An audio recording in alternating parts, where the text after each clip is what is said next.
Hey guys, it's Caleb at Tekton. Today I want to show you how to replace the internal parts of your ratchet using one of our service kits. This procedure applies to all of our 1/4, 3/8, and 1/2-inch drive 90-tooth ratchets. This will take about 5 minutes, so let's get started.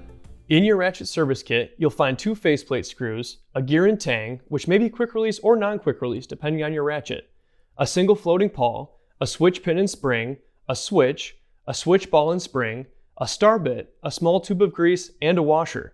I recommend using a 1/4-inch bit driver, a pick, a pair of tweezers, and a clean work surface for this job.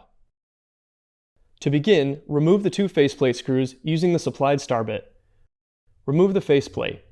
Lift up on the drive tang to unseat it if needed. Keep track of this faceplate as you'll need it to rebuild your ratchet later.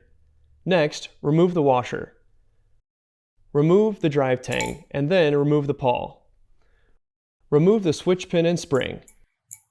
Then remove the switch by pushing it out of the back of the ratchet. The switch ball may fall out during this process. Remove the small spring. Go ahead and wipe out the inside of your ratchet using a light degreaser if needed. Now, let's begin the rebuild process.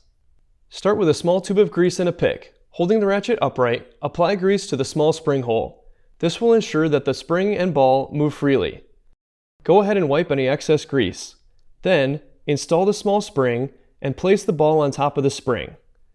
Next, install the switch from the back of the ratchet, ensuring that it's either in the right or left position to allow the ball to fall freely into one of the grooves. You may need to press the ball down slightly. Now, insert the switch pin into the switch pin spring and grease the pin on both sides and the top. This will allow the switch pin to move freely against the pawl. Install the switch pin and spring into the switch.